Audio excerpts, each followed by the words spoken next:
Quando minha noiva declarou: "Preciso de um acordo pré-nupcial. Não vou arriscar meu futuro com você", eu simplesmente sorri e concordei. Mas, discretamente, pedi ao meu advogado que elaborasse um que protegesse cada pedaço do meu sucesso conquistado com tanto esforço. O choque da equipe jurídica dele ao descobrir que meu patrimônio era 10 vezes maior que o dele foi um momento que jamais esquecerei. Preciso de um acordo pré-nupcial. Não vou arriscar meu futuro com você.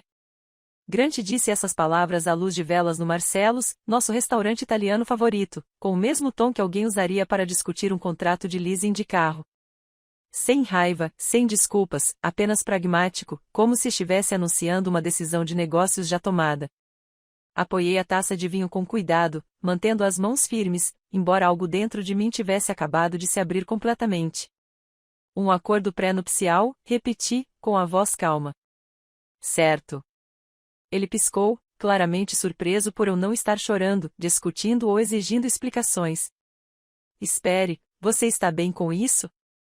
Claro, respondi, forçando um pequeno sorriso. Faz sentido. Proteger o que você construiu é inteligente. Os ombros de Grant relaxaram imediatamente, e um alívio inundou seu rosto. Ele estendeu a mão por cima da mesa e apertou a minha. Meu Deus, você não faz ideia do quanto eu estava preocupado. Você é incrível, Paige. A maioria das mulheres teria surtado, mas você entende. Eu trabalhei muito duro para arriscar tudo por alguém, mesmo por alguém que eu amo. Até mesmo alguém que eu amo.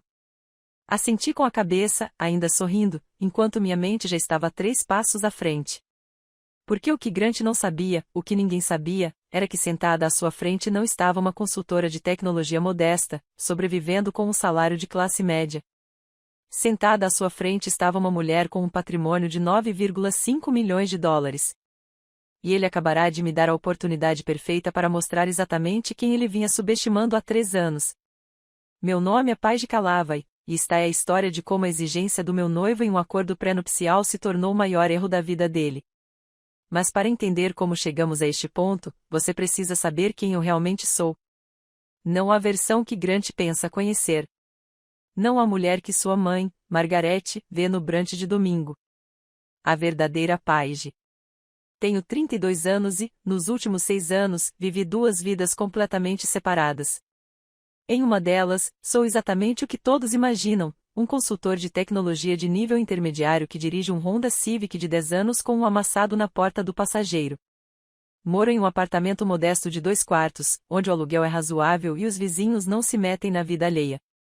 Compro no Target, uso cupons de desconto de vez em quando e uso as mesmas 3 calças jeans até elas desbotarem nos joelhos. Para o mundo exterior, sou uma pessoa confortável, porém comum, segura, previsível, o tipo de mulher que não ameaçaria a imagem que as pessoas têm de si mesmas. Mas na minha outra vida, a invisível, sou a criadora do Cloud Sync Pro, um sistema de gestão de estoque baseado na nuvem que hotéis e redes varejistas em toda a América do Norte licenciam para suas operações. O software que desenvolvi no meu quarto de hóspedes há 6 anos gera $52 mil em royalties todos os meses. Isso dá $624 mil por ano, depositados automaticamente em contas que Grant nunca solicitou. Também possuo 7 imóveis residenciais espalhados por 3 estados.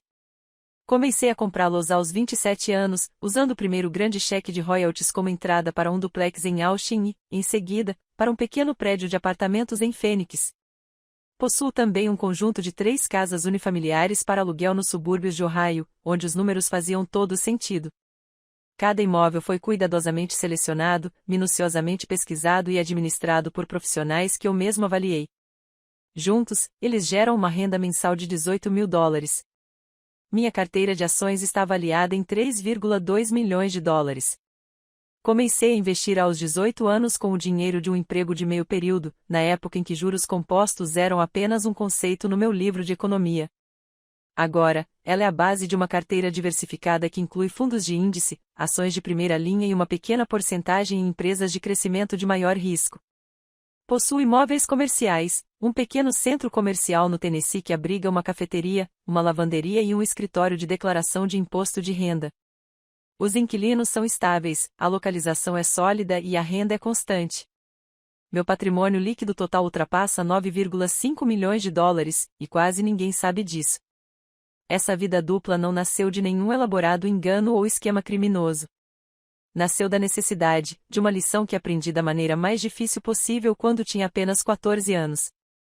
Ainda me lembro daquela noite com uma clareza perfeita e dolorosa. Eu deveria estar dormindo, mas vozes me acordaram.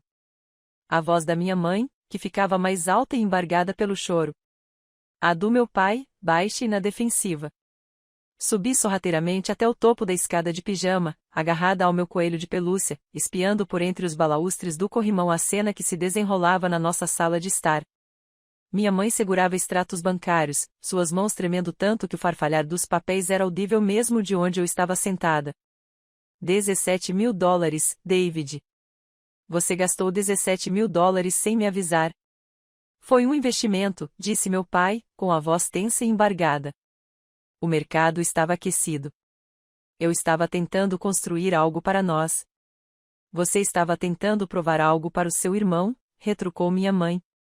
E mesmo aos 14 anos, eu conseguia ouvir anos de ressentimento comprimidos nessas palavras. Por que ele comprou aquela casa no lago, e você não suportava ser a menos bem-sucedida? A discussão se intensificou a partir daí. O dinheiro se tornou a linguagem através da qual cada decepção, cada fracasso, cada rachadura no casamento era expressa. Contas conjuntas se tornaram campos de batalha. Bens compartilhados se tornaram armas. A casa que compraram juntos se tornou um prêmio a ser dividido. A poupança destinada à minha faculdade se tornou moeda de troca nas negociações. Vi minha mãe soluçar, com o rosto entre as mãos, enquanto meu pai pegava as chaves e saía pela porta, levando consigo apenas o orgulho ferido. O divórcio levou 2 anos para ser finalizado. 2 anos de advogados, mediadores e discussões sobre quem merecia o quê. No fim, não restou nada do que um dia tiveram, a não ser documentos legais e um amargo ressentimento. Naquela noite, na escada, ainda segurando meu coelho, fiz uma promessa a mim mesma. Eu nunca deixaria o dinheiro definir meus relacionamentos. Eu nunca deixaria que ele se tornasse uma arma. E eu nunca, jamais, deixaria alguém pensar que me amava quando, na verdade, o que essa pessoa amava era o que eu podia oferecer. Então, quando vendi meu primeiro contrato de licenciamento para o Cloud 5 Pro aos 26 anos, recém-saída de um relacionamento com um homem que, de repente, se interessou muito pelo meu potencial de carreira assim que o dinheiro entrou em cena, tomei uma decisão. Manteria meu sucesso em segredo. Viveria modestamente, me vestiria com simplicidade, dirigiria um carro comum. Deixaria que as pessoas me vissem, apenas a mim mesma, antes de verem os números na minha conta bancária. Funcionou maravilhosamente bem durante anos. Mantive meu emprego de consultor em tempo parcial, preservando as aparências e permanecendo conectado à vida normal. Fiz amigos que não sabiam nada sobre minha real situação financeira. Namorava ocasionalmente, sempre evitando detalhes sobre renda ou patrimônio. Então, há 3 anos, conheci Grant Harrison. Estávamos ambos no casamento da minha amiga Jéssica, sentados na mesa dos solteiros. Aquela reunião constrangedora de amigos desapegados e primos distantes que os noivos esperam que formem pares e facilitem a organização das mesas no próximo casamento. Grant tinha um magnetismo que eu nunca havia presenciado antes. Confiante sem parecer arrogante, ambicioso sem ser implacável, o tipo de homem que conseguia contar uma história sobre um cliente difícil e torná-la genuinamente interessante. Ele dirigia uma consultoria imobiliária boutique chamada Harrison & Associates. Tinha cartões de visita com letras em relevo, um perfil impecável no LinkedIn e 3 associados em tempo parcial que davam conta do excesso de trabalho. Ele dirigia um Audi Q5 alugado, usava o que mais tarde descobri ser um relógio Heuer, marca de financiamento, e morava em um loft industrial moderno no revitalizado distrito de Armazéns. Seu negócio era legítimo, mas estava em dificuldades. Ele tinha 15 clientes ativos, mas pelo menos metade deles pagava com atraso ou negociava os valores das faturas. Suas despesas fixas, o escritório sofisticado, os salários dos associados, as assinaturas de software, o marketing consumiam a maior parte do seu lucro. Mas Grant havia dominado algo mais valioso do que o sucesso em si. Ele havia dominado a arte de representá-lo, a confiança, a apresentação, a capacidade de entrar em uma sala e fazer as pessoas acreditarem que ele era exatamente quem aparentava ser. Eu admirava aquela garra, aquela determinação em demonstrar força mesmo em meio à incerteza. Isso me lembrava da minha própria trajetória, construindo algo do nada, acreditando nisso antes de qualquer outra pessoa. Mas o que eu admirava ainda mais, o que me atraía nele de uma forma que eu não compreendia totalmente no início, era que ele nunca perguntava sobre minhas finanças. Quando lhe disse que era consultora de tecnologia, ele aceitou sem questionar. Nunca insistiu em saber detalhes sobre meu salário, nunca perguntou sobre meu apartamento, meu carro ou porque eu sempre sugeria restaurantes baratos para nossos encontros. Ele simplesmente presumia que eu era uma pessoa confortável, mas comum, uma parceira segura e estável que não ameaçaria sua narrativa cuidadosamente construída de ser o provedor, o bem-sucedido. E eu o deixei acreditar nisso. Era a primeira vez em anos que alguém olhava para mim. Apenas para mim, não para o meu potencial, não para o que eu poderia oferecer, não para as possibilidades que minha conta bancária pudesse representar. Apenas para Paige, a mulher que ria de suas piadas, que ouvia seus sonhos sobre expandir sua consultoria, que comparecia aos seus jantares de negócios, sorria para seus sócios e o fazia se sentir apoiado. Era uma sensação de segurança. Era uma sensação de normalidade. Era uma sensação de realidade. Durante 3 anos, construímos uma rotina confortável juntos. Grant chegava em casa depois de reuniões com clientes, energizado e animado, me contando sobre os negócios que tinha fechado, muitas vezes exagerando o valor ou o prazo, como eu só percebia depois. Eu ouvia, fazia perguntas, comemorava com ele comendo pizza ou bebendo vinho barato. Minha própria vida profissional permanecia deliberadamente vaga. Consultoria, eu dizia se alguém perguntasse. Algumas coisas de tecnologia para pequenas empresas, bem chato, para ser sincera. Ninguém insistia em detalhes. Ninguém parecia particularmente interessado. Eu frequentava os brunches de domingo com a mãe dele, Margarete, uma mulher de língua afiada que havia superado a infância humilde na classe trabalhadora e tinha opiniões fortes sobre tudo, especialmente sobre o que constituía um bom par para o filho. Ela sorria para mim enquanto tomávamos mimosas e comíamos quiche caseiro e dizia coisas como: "É tão maravilhoso que Grant tenha encontrado alguém com os pés no chão, Paige." Tantas mulheres jovens hoje em dia são obcecadas por status e dinheiro. Eu sorria de volta, assentia, não dizia nada, desempenhava o papel perfeitamente, a namorada compreensiva, a parceira descomplicada, a mulher que era bem-sucedida o suficiente para ser interessante, mas não tão bem-sucedida a ponto de ameaçar o delicado equilíbrio da autoimagem de Grant. E funcionou. Por 3 anos, funcionou maravilhosamente bem, até que deixou de funcionar. A mudança começou tão sutilmente que quase não percebi. Há uns 6 meses, Grant começou a fazer comentários sobre o nosso futuro, sempre com um tom de ansiedade financeira subjacente. "Quando nos casarmos, vamos precisar ser inteligentes com o dinheiro", ele dizia durante o jantar no nosso restaurante tailandês favorito. O tom era casual, mas o olhar sério. Meu pai perdeu tudo no divórcio.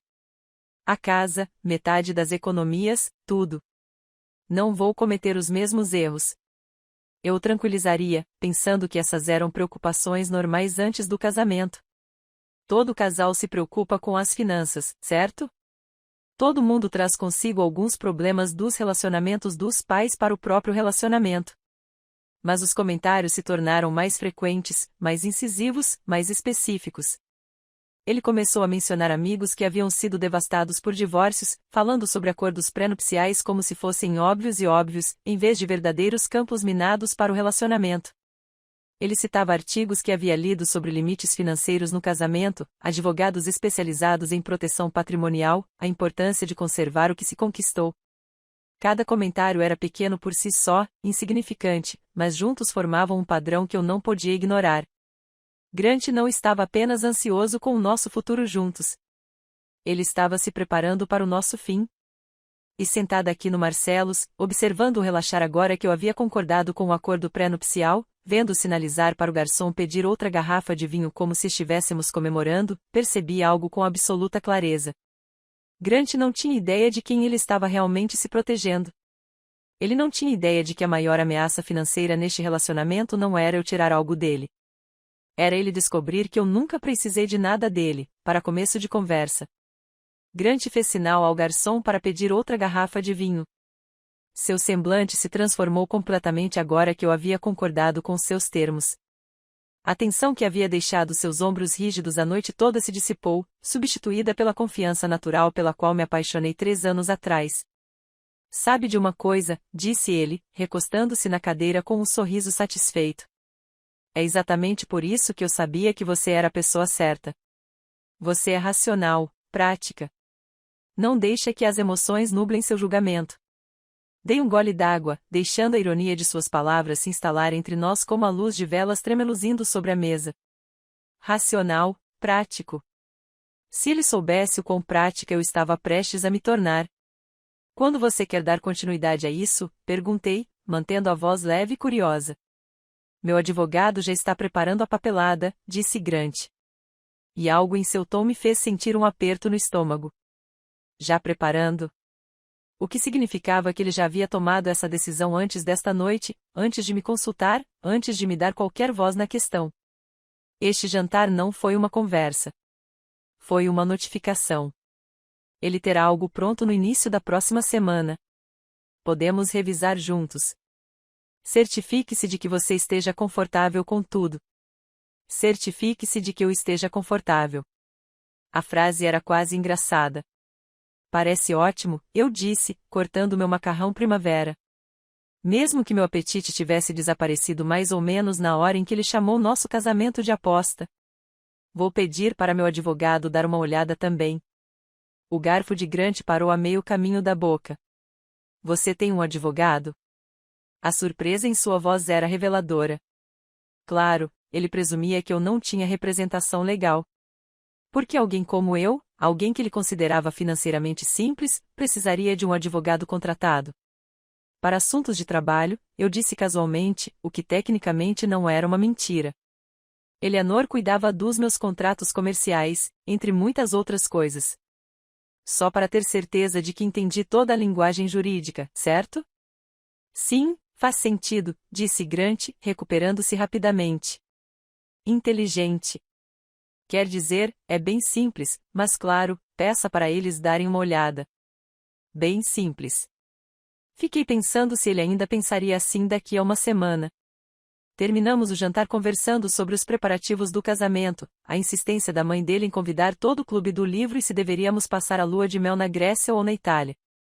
Grant estava animado novamente, rindo, planejando como se a conversa sobre o acordo pré-nupcial não passasse de um mero detalhe administrativo que riscamos de uma lista. Quando saímos do restaurante, começou a chover. Não era um aguaceiro, apenas uma garoa constante que fazia os postes de luz embaçarem e o asfalto brilhar. Grant me deu um beijo na bochecha, não nos lábios, como notei, e disse que tinha uma reunião com um cliente cedo e que me ligaria amanhã. Observei seu Audi se afastar da calçada, as lanternas traseiras desaparecendo na escuridão úmida, e senti algo fundamental mudar dentro de mim. Não exatamente uma mágoa, algo mais frio, mais esclarecedor. Fiquei sentada no meu Honda por 20 minutos, a chuva tamborilando no para-brisa em um ritmo que combinava com meu pulso. Minhas mãos apertavam o volante com tanta força que meus nós dos dedos doíam. Eu repetia sem parar as palavras dele. Não vou apostar meu futuro em você. Não nós, não nós, não nosso futuro juntos. Seu futuro, meu risco. Finalmente, peguei meu telefone e disquei Eleanor Otton. Ela atendeu no segundo toque, com a voz nítida e alerta, apesar de serem quase 11 da noite. Diga-me que ele finalmente conseguiu. Eleanor era minha advogada há 8 anos. Desde que precisei de alguém para lidar com as complexidades legais do meu primeiro grande contrato de licenciamento. Ela tinha 52 anos, era extremamente inteligente, implacavelmente eficiente e uma das únicas 3 pessoas que conheciam a extensão total da minha situação financeira. Nos tornamos amigas ao longo dos anos, compartilhando o café horrível do tribunal e suas intermináveis histórias sobre o absurdo do direito de família. Sim, ele quer, eu disse baixinho, olhando para a chuva que escorria pelo meu para-brisa. Ele quer um acordo pré-nupcial. Houve uma pausa, seguida de uma risada baixa e perigosa que senti no peito.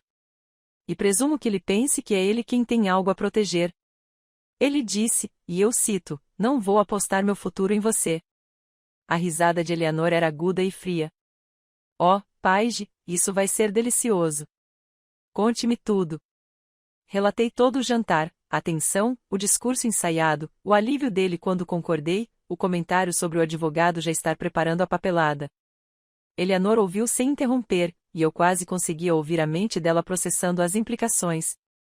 Então, ele vinha planejando isso há algum tempo, disse ela quando terminei.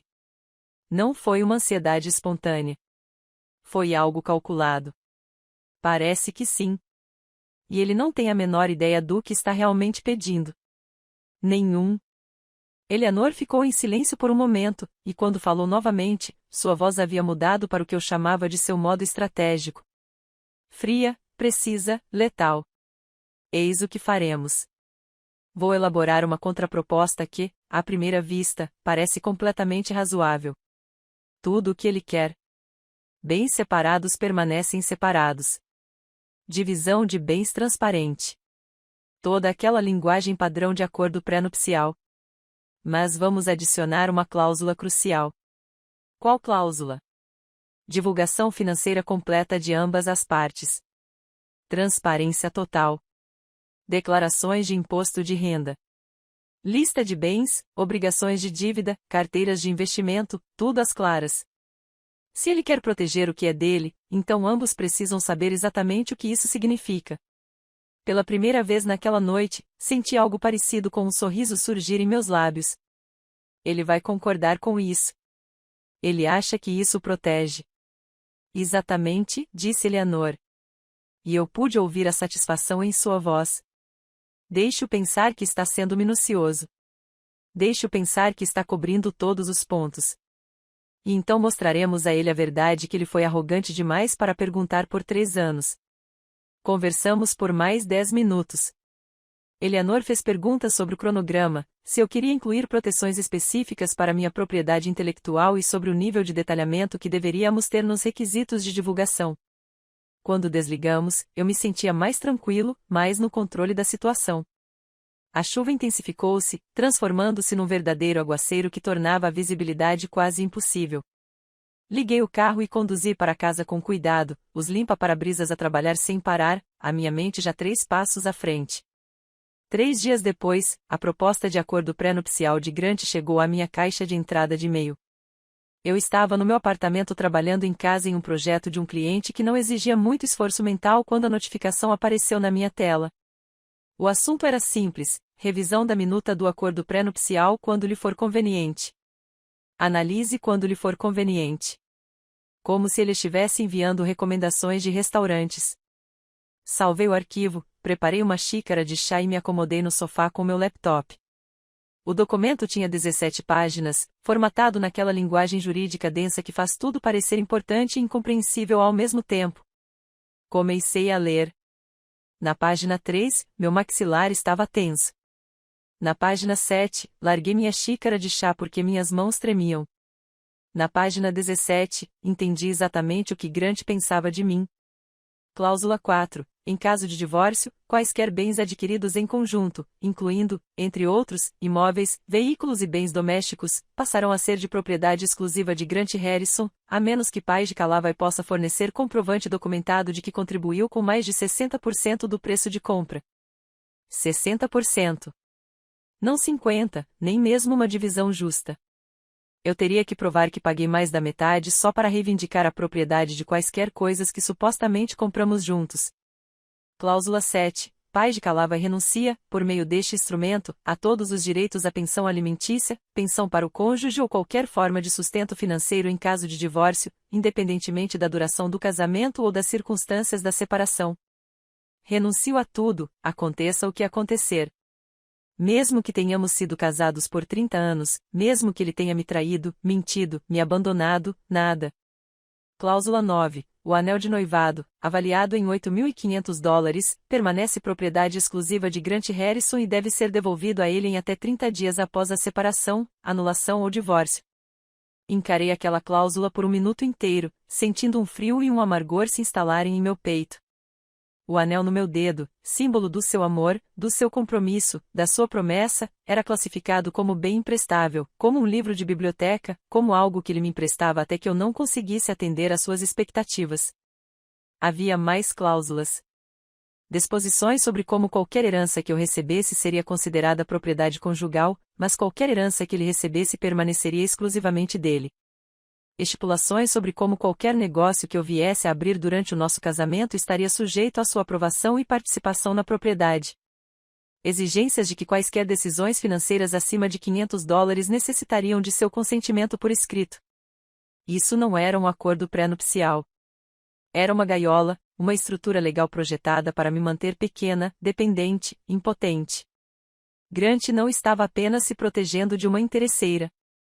Ele havia construído toda uma estrutura para garantir que eu jamais pudesse ameaçar sua narrativa de ser o bem-sucedido, o provedor, a pessoa no controle.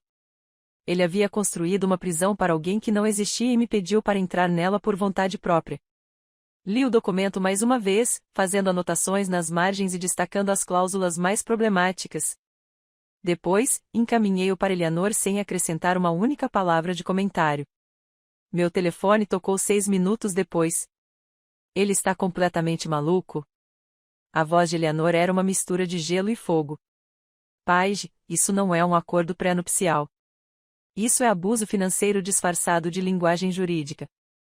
Se você assinar isso, não terá nenhuma proteção. Menos que nenhuma. Eu sei, eu disse baixinho. Ele está te tratando como se você fosse uma interesseira, enquanto ao mesmo tempo cria uma estrutura que lhe permitirá tirar tudo de você. A hipocrisia é de tirar o fôlego. Eu ri, mas saiu uma risada vazia. O que vamos fazer? Faremos exatamente o que eu lhe disse, disse Eleanor, e sua voz voltou àquela precisão estratégica em que eu havia aprendido a confiar plenamente. Elaboraremos nossa contraproposta.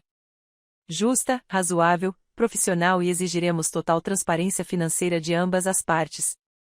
Vamos ver o quão confiante o Sr. Harrison estará quando as cartas estiverem realmente na mesa. Quando você poderá tê-lo pronto? Sexta-feira. Vou enviar por mensagem privada para o escritório do advogado dele. Se eles concordarem, podemos agendar a assinatura para o início da próxima semana. Eleanor. Sim, obrigada. Sua voz suavizou um pouco. Paige, você está prestes a dar a este homem a educação de sua vida. Será um prazer absoluto ajudá-lo. Desligamos o telefone e eu fiquei sentada no silêncio do meu apartamento, com o acordo pré-nupcial ainda brilhando na tela do meu laptop, e senti algo que não sentia há 3 anos. Poder. Grant achava que estava se protegendo. Achava que estava sendo inteligente, cauteloso, estratégico. Ele não fazia ideia de que a mulher que ele havia subestimado por tanto tempo estava prestes a lhe mostrar exatamente quem ela era, e que não haveria volta depois dessa revelação. Os dias que se seguiram pareceram surreais, como se eu estivesse vivendo em 2 linhas temporais simultaneamente. Em uma delas, tudo era normal. Grant me mandava mensagens de bom dia com emojis de xícara de café. Ele me enviava links para possíveis resorts de lua de mel em Santorini, perguntando qual eu preferia. Ele ligava durante o horário de almoço para me contar sobre um novo cliente que tinha conseguido, com a voz animada e orgulhosa. Ele estava planejando nosso futuro como se o acordo pré-nupcial tivesse sido apenas uma mera formalidade, um item marcado na lista, um problema resolvido. Na outra linha temporal, a verdadeira, eu estava me preparando para a guerra. Eleanor trabalhou rápido. Na sexta-feira à tarde, ela já havia enviado nossa contraproposta para Richard Brennan, advogado de Grant. O documento era uma obra-prima de precisão jurídica. Tudo o que Grant queria, aparentemente, estava envolto em uma linguagem que soava cooperativa e razoável. Bens particulares permanecem particulares. Divisão de bens sem restrições. Nenhuma reivindicação sobre patrimônio pré-nupcial. Mas, escondida na seção 8, subseção C, estava a cláusula que mudaria tudo. Ambas as partes concordam em fornecer informações financeiras completas e verificadas, incluindo, entre outros, declarações de imposto de renda dos últimos 5 anos, extratos de todas as contas bancárias, carteiras de investimentos, imóveis, avaliações de empresas e quaisquer outros ativos com valor superior a $5.000. O advogado de Grant consideraria isso uma diligência prévia padrão. O próprio Grant provavelmente nem lera o documento tão a fundo antes de assinar, e era exatamente com isso que contávamos. A semana entre o envio da nossa contraproposta e a assinatura agendada tornou-se um exercício de compartimentalização emocional. Fui trabalhar, participei de reuniões com clientes, respondi a e-mails sobre atualizações do Cloud Sync Pro. Jantei com Grant 2 vezes, uma no loft dele e outra em um restaurante de sushi novo que ele queria experimentar. Sorri, ri das piadas dele, discutimos se deveríamos nos inscrever para o batedor de pedestal caro ou para o de preço médio. Mas agora eu observava, realmente o observava, e percebia coisas que eu havia me condicionado a ignorar por 3 anos. O jeito como ele sempre pedia o vinho mais caro nos restaurantes e depois reclamava do preço das compras quando íamos juntos ao supermercado. Como ele mencionava casualmente o preço do seu relógio, do seu terno ou dos seus sapatos para o garçom, o manobrista, qualquer pessoa que pudesse se impressionar. Como ele se posicionava nas fotos em grupo para ser o centro, visível, importante. Na quarta-feira à noite, participei de um jantar com alguns de seus sócios em uma churrascaria sofisticada no centro da cidade. Grant era o centro das atenções à cabeceira da mesa, descrevendo um grande negócio que fecharia na próxima semana com um incorporador imobiliário. Eu sabia, por conversas telefônicas que ouvi por acaso, que o incorporador ainda estava há meses de tomar qualquer decisão, mas Grant contou a história como se já estivesse tudo resolvido. A Harrison & Associates está se expandindo, anunciou ele, com a língua solta pelo segundo gole de bourbon. Estamos pensando em contratar mais 2 associados em tempo integral, talvez abrir um escritório satélite em Denver. Seu sócio, um homem quieto chamado Tom, olhou para mim com uma confusão mal disfarçada. Eu tinha ouvido Tom no viva voz na semana passada dizendo a Grant que eles não podiam contratar mais ninguém até que pelo menos 3 clientes aparecessem. Mas Grant estava se apresentando, e todos naquela mesa eram sua plateia, inclusive eu. Antes, eu achava a autoconfiança dele atraente. Agora, eu a enxergava pelo que realmente era, uma necessidade desesperada de ser visto como bem-sucedido, independentemente da realidade por trás dela. Quando cheguei em casa naquela noite, fiquei sentada no meu carro estacionado em frente ao meu prédio por 10 minutos, com as mãos no volante, pensando em uma pergunta que eu vinha evitando. Será que eu realmente o conheci? Ou será que eu apenas amei a versão dele que ele representava para mim? Na manhã de sábado, minha irmã Maia ligou. Então, disse ela, com a voz cheia de curiosidade. O Grant quer um acordo pré-nupcial. Isso é realmente muito maduro da parte dele. A maioria dos caras é orgulhosa demais até para tocar no assunto. Eu estava preparando café na minha pequena cozinha, com a luz da manhã entrando pela janela. Por um instante, pensei em ser breve, em contar a versão suavizada da história. Mas Maia era a única da família que sabia da minha verdadeira situação financeira. Eu contei a ela 2 anos atrás, quando ela me pediu dinheiro emprestado para dar entrada na compra da sua primeira casa. Sim, ele quer um acordo pré-nupcial, eu disse com cautela. Mas Maia, você deveria ver o que o advogado dele redigiu. Por quê? Isso é ruim? Contei ela sobre as cláusulas, a cláusula dos 60%, a renúncia à pensão alimentícia, o anel de noivado classificado como bem retornável. A cada detalhe, o silêncio da parte dela se tornava mais pesado. Espere, disse Maia finalmente, com voz firme.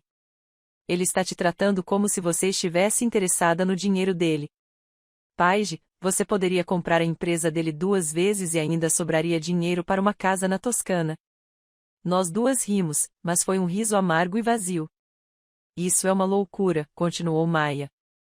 Ele tem ideia de quem você realmente é? Nenhum. Você vai contar para ele? Olhei pela janela da minha cozinha para o prédio do outro lado da rua, observando uma mulher regando as plantas na varanda, vivendo sua simples manhã de sábado. Vou mostrar a ele, disse baixinho. Há uma diferença. Maia ficou em silêncio por um longo momento. Quando falou novamente, sua voz estava mais suave, mais séria. Paige, você tem certeza disso? Depois que ele souber, não tem como voltar atrás. Isso vai mudar tudo. Já mudou, eu disse. Ele só ainda não se deu conta. Certo, disse Maia. Então que ele veja quem ele estava subestimando. Que ele veja exatamente quem ele tentou enjaular. Depois que desliguei o telefone, senti algo se cristalizar dentro de mim. Não se tratava de vingança. Não se tratava de humilhação. Tratava-se da verdade. Durante 3 anos, eu me escondi para ver se Grant me amaria sem a complicação do dinheiro. E, de certa forma, ele tinha. Ele amava a versão de mim que se encaixava na narrativa dele, a namorada que o apoiava, a parceira modesta, a mulher que o fazia se sentir bem-sucedido em comparação. Mas ele nunca amou a verdadeira eu porque nunca se deu ao trabalho de perguntar quem ela era. A assinatura do contrato estava marcada para terça-feira, às 14 horas. Na noite anterior, não consegui dormir. Fiquei deitada na cama encarando o teto, minha mente repassando todo o nosso relacionamento como um filme que eu não conseguia desligar. Nosso primeiro encontro naquele café perto do pier. Grant me contando sobre seus sonhos de construir um império imobiliário. Seus olhos brilhando de ambição. A viagem de fim de semana para as montanhas, onde ele me ensinou a esquiar. Paciente e encorajador quando eu caía o tempo todo. A noite em que ele me pediu em casamento naquela praia em Santa Bárbara. O pôr do sol tingindo tudo de dourado. Sua voz tremendo um pouco quando me pediu em casamento. Será que algo daquilo era real, ou tudo não passava de uma atuação? A atuação dele, a minha atuação, ambos representando papéis que achávamos que o outro queria ver. Pensei no casamento dos meus pais, em como o dinheiro havia contaminado tudo que tocava. Em como minha mãe chorava ao ler extratos bancários enquanto meu pai defendia investimentos que fizera para provar algo ao irmão. Em como o amor fora traduzido em linguagem jurídica, reduzido a itens e divisão de bens. Eu havia jurado que jamais repetiria aquele padrão. Eu havia jurado que o dinheiro jamais definiria meus relacionamentos. Mas lá estava eu, prestes a entrar em um escritório de advocacia onde nosso amor, ou o que quer que fosse o que éramos, seria reduzido a cláusulas, assinaturas e declarações financeiras. A diferença era que, desta vez, eu não era vítima. Desta vez, eu era quem detinha todas as cartas na manga, cartas que Grant nem sabia que existiam. Finalmente consegui dormir por volta das 3 da manhã. Meu último pensamento consciente foi uma estranha mistura de tristeza e expectativa. Amanhã, Grant finalmente me veria com clareza. Não como a namorada modesta que ele havia subestimado. Não como a parceira segura que não ameaçaria sua narrativa, mas como a mulher sobre quem ele deveria ter perguntado desde o início, a mulher que sempre esteve ali, esperando que ele se importasse o suficiente para me enxergar. Quando meu alarme tocou às 7 horas, senti uma calma estranha. Tomei banho, vesti um vestido azul marinho simples e um blazer, profissional, mas sem extravagância. Tomei café da manhã mesmo sem fome, sabendo que precisaria de energia. Às 9 horas, Eleanor mandou uma mensagem: pronto para fazer história? Respondi: pronto. Grant ligou às 11 horas, com a voz alegre. E aí, ainda está tudo certo para as 14 horas? Meu advogado confirmou que está tudo acertado. Estarei lá, eu disse. Perfeito. Vai ser rápido e sem complicações. Depois podemos jantar cedo. Tem aquele restaurante francês novo que eu estou querendo experimentar. Rápido e indolor. Quase ri. Parece ótimo, respondi. Depois que desliguei o telefone, sentei-me à mesa da cozinha com uma xícara de café que não bebi, observando o relógio marcar 14 horas. Em poucas horas, tudo mudaria. Grant achava que estava se protegendo, garantindo seus bens, sendo inteligente e estratégico. Ele não fazia ideia de que a mulher de quem exigia transparência financeira estava prestes a lhe dar exatamente o que ele havia pedido, e isso destruiria tudo o que ele pensava saber. Cheguei a Brennan Associates exatamente às 13h50. O prédio era um daqueles arranha-céus do centro da cidade que exalavam poder corporativo. Todo em vidro, aço e superfícies refletoras, projetado para fazer você se sentir pequeno antes mesmo de cruzar a porta. O saguão tinha pisos de mármore que amplificavam cada passo, obras de arte abstratas que provavelmente custavam mais do que o carro da maioria das pessoas, e uma recepção onde eu tive que me identificar e pegar um crachá de visitante. A subida de elevador até o 15º andar pareceu uma entrada para uma câmara de execução. Verifiquei meu reflexo nas portas de aço polido. Vestido azul marinho, blazer simples, joias discretas. Eu estava exatamente como o Grant esperava. Profissional, mas modesta, apresentável, mas sem chamar atenção. A mulher que não causaria problemas. As portas se abriram, revelando uma área de recepção que combinava com a estética do prédio. Mais vidro, mais aço. Uma recepcionista com maquiagem impecável e um sorriso que não chegava aos olhos me indicou a sala de conferências B. Grant já estava lá quando entrei. Levantou-se imediatamente, com o rosto iluminado por uma expressão de alívio e carinho.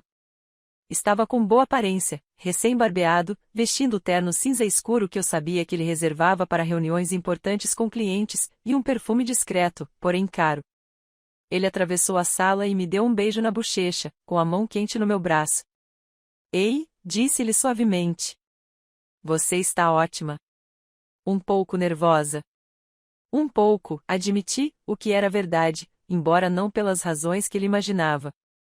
Não se preocupe. Vai ser rápido e sem complicações. Só algumas assinaturas, e depois podemos deixar tudo isso para trás e nos concentrar na parte divertida. Planejamento do casamento, lua de mel, tudo. Rápido e indolor. Guardei essas palavras na memória, imaginando se ele se lembraria de tê-las dito daqui a uma hora. Richard Brennan entrou momentos depois. Na casa dos 50, cabelos grisalhos impecavelmente penteados, um terno que provavelmente custava $3.000. O tipo de advogado que fez carreira fazendo homens ricos se sentirem protegidos. Ele apertou minha mão com a firmeza de alguém que aperfeiçoou a arte de parecer sincero.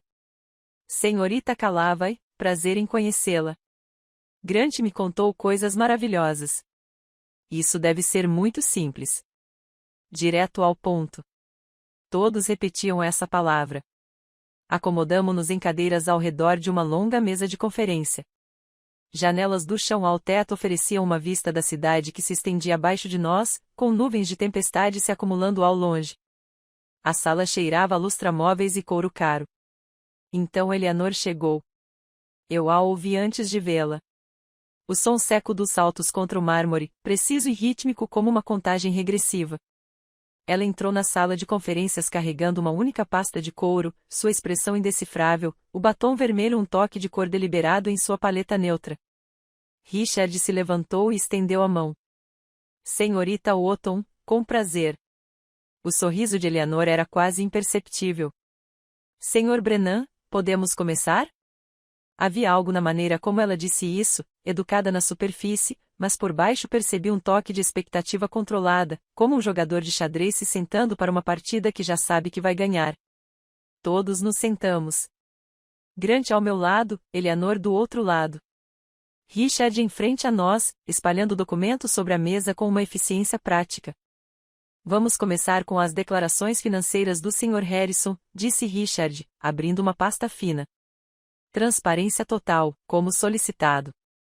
Ele organizou cada documento como se estivesse apresentando provas, o que, de certa forma, era verdade. A avaliação da empresa Harrison & Associates feita por Grant era de $340 mil. Eu sabia, por conversas telefônicas que ouvi por acaso, que esse número estava inflado com base em projeções de lucros, e não na receita real. Seu apartamento foi comprado por $550 mil, e o saldo atual da hipoteca é de $420 mil. Seu Audi Q5 está alugado por $680 por mês. Seus investimentos, $87 mil em fundos mútuos, a maior parte herdada de seu avô. Richard apresentou cada item com a confiança de alguém que acreditava que esses números eram impressionantes, e para a maioria das pessoas provavelmente seriam. Grant estava indo bem, melhor do que bem para os padrões normais. Grant recostou-se na cadeira, braços cruzados, irradiando uma confiança tranquila. Aquele era o seu momento. O empresário bem-sucedido, o provedor, o homem que construíra algo que valia a pena proteger. Ele me lançou um olhar rápido, oferecendo um sorriso pequeno e tranquilizador, como se dissesse, viu? Não há nada com que se preocupar. Richard deslizou o documento do acordo pré-nupcial pela mesa. A versão original de Grant, aquela com todas aquelas cláusulas devastadoras. Termos padrão, disse ele tranquilamente. Bens separados permanecem separados. Sem cláusulas de pensão alimentícia. Divisão clara em caso de bem, o improvável caso de divórcio. Muito simples. Grant assentiu com a cabeça, com uma expressão satisfeita. Em sua mente, tudo já havia terminado. Assinaríamos, apertaríamos as mãos, talvez tirássemos uma foto para comemorar nossa responsabilidade como adultos, e depois jantaríamos naquele restaurante francês, vinho, celebração. Ele não fazia ideia do que estava prestes a acontecer. Eleanor não tocou no documento que Richard nos empurrou. Em vez disso, abriu sua pasta com uma calma deliberada, quase teatral, e retirou um arquivo consideravelmente mais grosso. Preparamos uma contraproposta, disse ela, com voz clínica e profissional, cada palavra articulada com precisão. Minha cliente concorda com a maioria dos termos do Sr. Harrison, com apenas um pequeno ajuste. As sobrancelhas de Richard se ergueram ligeiramente. Ajuste?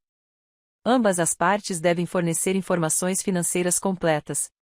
O tom de Eleanor permaneceu perfeitamente neutro, como se estivesse falando sobre o tempo. Declarações de imposto de renda dos últimos 5 anos, extratos de todas as contas, carteiras de investimentos, imóveis, participações em empresas, o panorama completo. Richard franziu a testa, olhando para os documentos que já havia apresentado. Já fornecemos as declarações financeiras do Sr. Harrison. O Sr. Harrison já prestou seus depoimentos, interrompeu Eleanor suavemente, com voz agradável, porém firme. A senhorita Calava ainda não o fez. Grant se virou para mim, uma expressão de confusão cruzando seu rosto, seguida por algo que parecia irritação. Paige, você não precisa. Quer dizer, não estamos tentando complicar as coisas. Olhei para ele, olhei mesmo para ele, e senti algo dentro de mim ficar muito quieto e imóvel. Na verdade, sinto sim, disse baixinho. Se vamos ser transparentes, sejamos completamente transparentes. Eleanor deslizou a pasta pela mesa. Ela caiu com um baque que pareceu reverberar por toda a sala, carregado de implicações que Grant ainda não conseguia compreender. Richard abriu o envelope. Observei sua expressão mudar em tempo real. A neutralidade profissional se desfez em confusão, depois se alargou em choque, por fim, se estabilizou em algo próximo ao pânico. Seus lábios se moveram silenciosamente enquanto ele lia a primeira página, depois passou para a segunda, depois para a terceira, seus olhos percorrendo os números cada vez mais rápido. Grant, agora impaciente, estendeu a mão e pegou uma das folhas da pasta. O sangue sumiu do seu rosto tão de repente que pensei que ele fosse desmaiar. O que? Perguntou, quase num sussurro. O que é isso? Encarei-o nos olhos, mantendo minha voz firme e calma. Minha declaração financeira. Exatamente o que você pediu. A voz de Eleanor cortou o silêncio, clínica e precisa. A senhorita Calava é a criadora do Cloud 5 Pro, um sistema de gestão de estoque baseado na nuvem, atualmente licenciado para grandes redes hoteleiras e operações de varejo em toda a América do Norte. O software gera $52.000 mensais em taxas de licenciamento. Pare. A voz de Grant falhou como o vidro quebrando, mas Eleanor continuou implacavelmente. Ela possui 7 imóveis para aluguel em 3 estados, que geram uma renda mensal de $18.000. Seu portfólio de investimentos é avaliado em $3,2 milhões. Seus imóveis comerciais geram uma renda adicional. Eu disse, pare o ponto. Grant já estava de pé, a cadeira arrastando-se violentamente pelo chão, o som áspero e dissonante na sala de conferência silenciosa. Ele me encarava como se eu tivesse me tornado uma estranha de repente, como se a mulher ao lado dele tivesse sido substituída por alguém que ele nunca tinha visto antes. Paige. Meu nome saiu entrecortado, confuso, quase suplicante. Isso não pode ser real. É verdade, eu disse baixinho. Verificado e documentado. Cada número naquela pasta tem documentação comprobatória. Declarações de imposto de renda, extratos bancários, escrituras de imóveis, contratos de licenciamento. Está tudo lá. As mãos de Grant tremiam enquanto ele folheava mais páginas, sua respiração ficando mais rápida e superficial. Você esteve mentindo para mim esse tempo todo. Você me fez acreditar. Eu nunca menti, interrompi gentilmente, mas com firmeza. Você nunca perguntou. Nunca perguntei. Sua voz se elevou, embargada pela emoção. Você me fez pensar que eu estava, você ficou sentado aí por 3 anos enquanto eu. Ele não conseguiu terminar. Seu rosto passava por uma oscilação de emoções tão rápida que eu mal conseguia acompanhá-las. Traição. Humilhação. Raiva. Richard pigarreou, tentando desesperadamente recuperar um pouco da compostura profissional. Talvez devêssemos fazer um breve recesso para... Não. A voz de Grant era áspera, magoada. Ele se virou para mim, seus olhos examinando meu rosto como se procurasse algo que reconhecesse. Por que você não me contou? A pergunta pairava no ar entre nós, carregada com tudo que nunca tínhamos dito um ao outro. Porque eu queria que você me amasse, eu disse, e minha voz saiu mais baixa do que eu pretendia, mais vulnerável. Não minha conta bancária. Grant cerrou os dentes. Não é bem assim, todo mundo vai pensar que estou me casando com alguém de classe superior. Vão pensar que sou algum tipo de... Ele não conseguiu dizer, mas eu ouvi mesmo assim. Interesseira. O homem sustentado. Todas as coisas que o acordo pré-nupcial tinha como objetivo protegê-lo de ser visto. E não houve mágoa, nem traição, nem mesmo raiva por ter sido enganado, apenas constrangimento. Grant não ficou magoado por eu ter guardado o segredo. Ele ficou humilhado por eu tê-lo feito parecer insignificante. Eleanor fechou a pasta com um estalo suave que soou como o martelo de um juiz. O silêncio naquela sala de conferências era absoluto, e eu sabia com total certeza que nada jamais seria como antes. O silêncio naquela sala de conferências se prolongou tanto que eu conseguia ouvir o zumbido do ar-condicionado no teto. Grant ainda estava de pé, agarrando o encosto da cadeira com tanta força que seus nós dos dedos estavam brancos. Os documentos da minha declaração financeira estavam espalhados pela mesa, onde ele os havia deixado cair, escrituras de imóveis, contratos de licença e extratos bancários, criando um rastro de tudo que ele nunca se deu ao trabalho de perguntar. Richard Brennan foi o primeiro a falar, com a voz cuidadosamente controlada, o treinamento profissional sobrepondo-se ao seu evidente desconforto. Talvez devêssemos fazer um breve recesso para analisar esses documentos com mais atenção e depois retomar a reunião. Não. A voz de Grant saiu áspera, quase violenta, no silêncio da sala. Preciso entender isso agora mesmo. Ele se virou para mim, e eu vi algo em seus olhos que nunca tinha visto antes. Não exatamente raiva, algo mais cru, mais desesperado. Por quê? A única palavra saiu engasgada. Por que você não me contou? Respirei fundo, escolhendo minhas palavras com cuidado. Porque eu queria que você me amasse, não minha conta bancária. Isso não é, ele parou, a mandíbula se movendo como se estivesse mastigando palavras que não conseguia pronunciar. Todo mundo vai achar que estou me casando com alguém de classe alta. Meus clientes, meus sócios, minha mãe, todos vão achar que sou algum tipo de... Ele não conseguiu terminar. Não conseguiu pronunciar a palavra em voz alta. Interesseira. Exatamente as coisas que seu acordo pré-nupcial deveria protegê-lo de ser visto. Grant, eu disse baixinho. Isso não precisa mudar nada. Nós ainda podemos.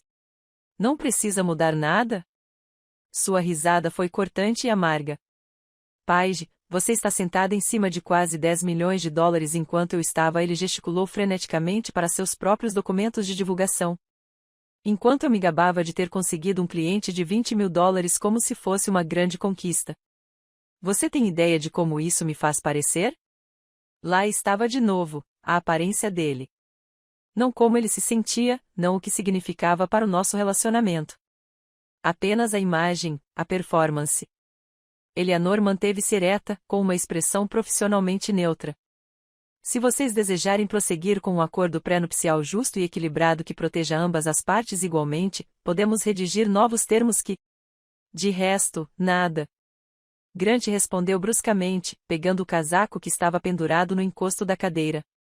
Seus movimentos eram bruscos, descontrolados, como os de uma marionete com os fios emaranhados. Preciso de ar. Não consigo, preciso sair daqui. Ele caminhou em direção à porta. Richard Brennan levantou-se de um salto, espalhando papéis. Grant, nós realmente precisamos discutir os próximos passos antes de... Mas Grant já tinha ido embora, abrindo a porta da sala de conferências com um puxão e desaparecendo no corredor. A porta bateu atrás dele com um estrondo tão forte que me fez estremecer. Richard ficou paralisado por um instante, o rosto corado, claramente dividido entre manter a compostura profissional e atender seu cliente. Finalmente, ele se virou para nós, tentando suavizar sua expressão para algo que parecesse apologético. Peço sinceras desculpas pela reação do meu cliente, disse ele, com a voz tensa. Essa informação é inesperada. Precisaremos de algum tempo para processar e discutir como proceder. A expressão de Eleanor não mudou. Claro. Aguardaremos sua resposta, Sr. Brennan. Richard juntou seus papéis com mãos ainda trêmulas, murmurou outro pedido de desculpas e saiu. A porta se fechou atrás dele com um clique definitivo que pareceu ecoar no cômodo repentinamente silencioso. Eleanor recostou-se na cadeira e, pela primeira vez desde que chegamos, permitiu-se um pequeno sorriso de satisfação. Bem, disse ela. Isso correu melhor do que o esperado. Eu não conseguia me mexer. Fiquei sentada encarando os papéis espalhados pela mesa de conferência, as modestas declarações financeiras de Grant de um lado, minha extensa documentação do outro, como histórias conflitantes sobre quem éramos e o que tínhamos construído. Minhas mãos tremiam. Escondi-as debaixo da mesa, pressionando as palmas contra as coxas, tentando me acalmar. Por 6 anos, escondi minha riqueza. 3 anos, especificamente, com Grant. Tudo porque eu queria ser amada por quem eu era, não pelo que eu podia oferecer. Eu queria que alguém me visse, só a mim, antes de ver os números. E Grant viu, de certa forma. Ele viu a versão de mim que se encaixava perfeitamente na narrativa dele, a namorada que o apoiava, a parceira modesta, a mulher que o fazia se sentir bem-sucedido em comparação. Mas, ao vê-lo descobrir a verdade, ao ver toda a sua autoimagem desmoronar em tempo real, percebi algo que me deixou com o peito apertado. O dinheiro não apenas revela as pessoas. Ele destrói as máscaras que elas passaram anos aperfeiçoando. E a máscara de Grant, a do empreendedor confiante, do provedor bem-sucedido, do homem no controle, acabará de se estilhaçar em 1000 pedaços irreparáveis. Paige. A voz de Eleanor interrompeu meus pensamentos, agora mais suave, preocupada. Você está bem? Olhei para ela. Meus olhos estavam secos, mas eu me sentia oca, como se alguém tivesse arrancado tudo o que era vital do meu peito e deixado apenas a casca. Não sei, disse sinceramente. Pensei que me sentiria vingada ou satisfeita ou algo assim, mas só me sinto vazia. Eleanor estendeu a mão por cima da mesa e apertou a minha rapidamente. Isso é normal. Você acabou de terminar um relacionamento, mesmo que precisasse terminar. Permita-se vivenciar o luto. Fui eu que terminei? Perguntei. Ou foi ele? Isso importa? Pensei nisso. Acho que não. Eleanor começou a juntar os papéis, organizando-os em pastas com a eficiência de quem já fez isso 1000 vezes. O que acontece agora depende de você. Grant pode voltar, tentar salvar a situação, ou pode não voltar. De qualquer forma, você precisa decidir o que quer. O que eu queria? Uma semana atrás, eu queria me casar com Grant. Eu queria a vida que tínhamos planejado. O casamento, a lua de mel, o futuro juntos. Mas esse futuro havia sido construído sobre uma base de suposições que não existiam mais. Dirigi para casa atordoada, mal me lembrando do caminho. Meu apartamento parecia silencioso demais, vazio demais. Fiz um chá que não bebi. Fiquei olhando para o meu celular como se ele fosse tocar, embora eu não tivesse certeza se queria que tocasse. Não tocou. Aquela noite passou. Depois, o dia seguinte. E o outro dia depois desse. O silêncio de Grant era absoluto. Nenhuma ligação, nenhuma mensagem, nada. Maya mandou uma mensagem. Como foi?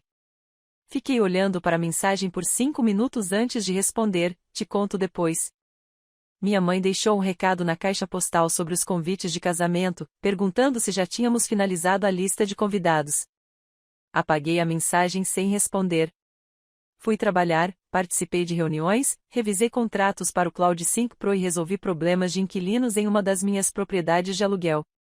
Eu cumpri minhas funções, mas me sentia como se estivesse me observando de longe, como se fosse uma atriz interpretando Paige Calava em sua vida normal. No terceiro dia, eu estava saindo do meu prédio para comprar mantimentos quando meu celular vibrou. O nome de Grant apareceu na tela, e meu coração fez algo complicado. Deu um salto e afundou ao mesmo tempo. A mensagem era curta, quase seca, precisamos conversar. Lá em casa. Amanhã, às 19 horas. Encarei aquelas palavras. Não, por favor. Não, quando você estiver pronta. Apenas uma ordem, como se ele ainda tivesse alguma autoridade sobre mim, sobre nós, sobre seja lá o que fosse isso. Uma parte de mim queria recusar, responder com um não e deixar por isso mesmo. Deixar nosso relacionamento morrer em silêncio, sem drama, sem confrontos. Mas outra parte, a parte que o amou por 3 anos, que disse sim quando ele a pediu em casamento naquela praia, que ainda se lembrava de como era quando as coisas estavam bem, essa parte precisava saber o que ele diria. Eu estava parada na calçada em frente ao meu prédio, com o polegar pairando sobre o teclado. Finalmente, digitei, ok. Enviei antes que pudesse me convencer do contrário. Sua resposta veio imediatamente, obrigado. Guardei o celular no bolso e fui em direção ao supermercado, mas não conseguia me lembrar do que pretendia comprar. Minha mente já estava pensando no dia seguinte à noite, imaginando a conversa que teríamos, me preparando para o que quer que Grant fosse dizer. Ele se desculparia, exigiria uma explicação, tentaria salvar o relacionamento? Ou faria o que eu suspeitava que faria, tentaria me culpar de alguma forma, distorcer a história até que ele fosse a vítima e eu a enganadora? Eu não sabia, mas amanhã, às 7 horas, descobriria. O céu estava carregado de nuvens que ainda não haviam decidido se iriam chover, o ar denso com a promessa de uma tempestade que talvez viesse ou não. Eu me sentia da mesma forma, em equilíbrio na beira de algo, esperando para ver para que lado cairia. Na noite seguinte, exatamente às 19 horas, eu estava parada em frente ao prédio do Grant, olhando para o loft industrial reformado que sempre me impressionara quando começamos a namorar. Tijolos aparentes e janelas do chão ao teto, o tipo de lugar que exalava sucesso urbano, mesmo que a hipoteca estivesse te sufocando. Respirei fundo e entrei. Grant abriu a porta segundos depois da minha batida, como se estivesse me esperando ali mesmo. Ele estava com uma aparência terrível.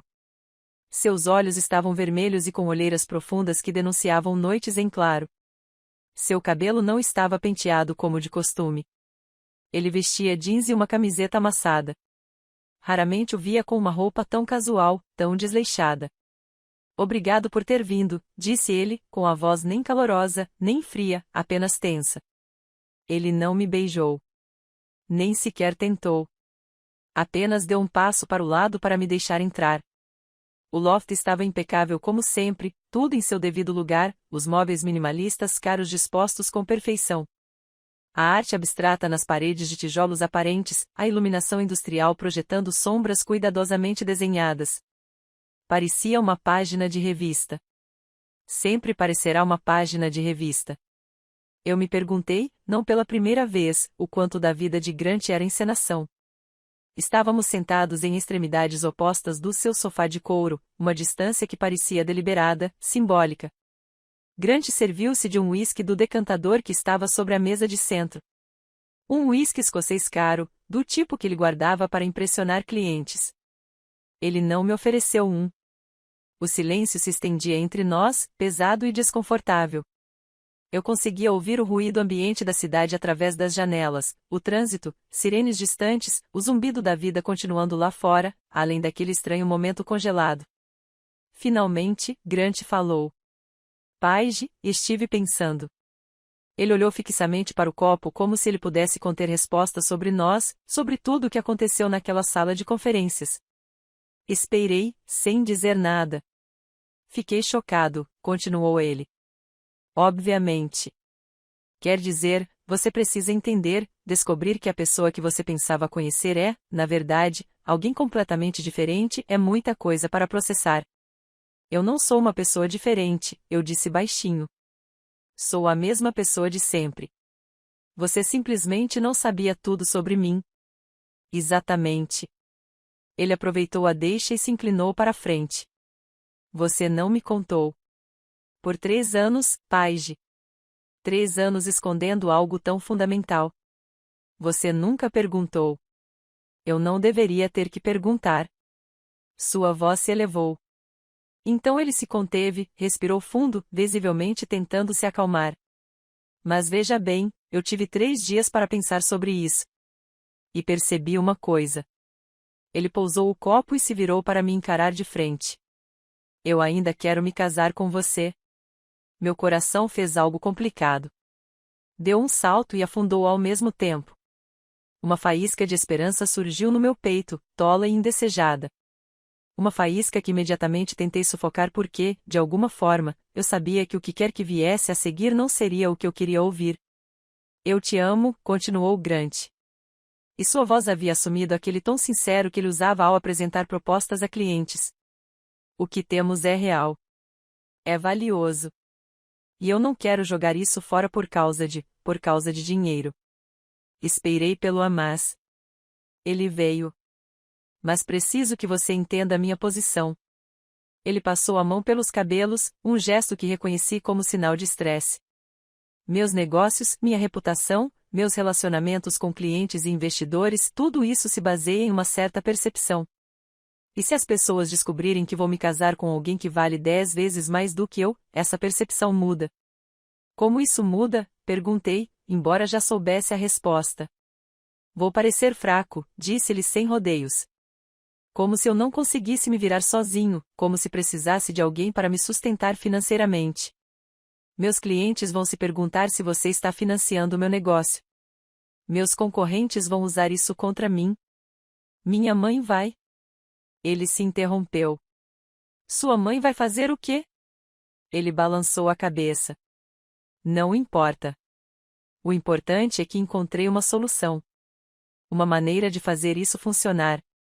A esperança que havia cintilado momentos antes morreu por completo, substituída por algo frio e presunçoso. Qual a solução? Perguntei, embora uma parte de mim não quisesse ouvi-la. Grant se levantou e começou a andar de um lado para o outro, seu modo de pensar, seu modo de planejar. Assinamos um acordo de confidencialidade sobre sua situação financeira. Ninguém precisa saber. Podemos nos apresentar como iguais. Dois profissionais construindo uma vida juntos. Sem perguntas constrangedoras, sem julgamentos, sem complicações. Encarei-o. Você quer que eu assine um acordo de confidencialidade? Sobre a minha própria vida. Não se trata da sua vida, disse-lhe rapidamente. Apenas dos detalhes financeiros, os números, as propriedades. Tudo isso fica entre nós. Grant mantive a voz calma, embora minhas mãos estivessem cerradas no meu colo. Isso não é privacidade. Isso é me pedir para mentir. É uma questão de discrição. Ele estava ficando mais animado agora, gesticulando com as mãos como se estivesse apresentando uma proposta comercial. Muitas pessoas ricas mantêm suas finanças em sigilo. Na verdade, é a coisa mais inteligente a se fazer. Protege você de pessoas que possam tentar se aproveitar. Como você. As palavras saíram mais ríspidas do que eu pretendia. Ele paralisou. Isso não é justo. Não é?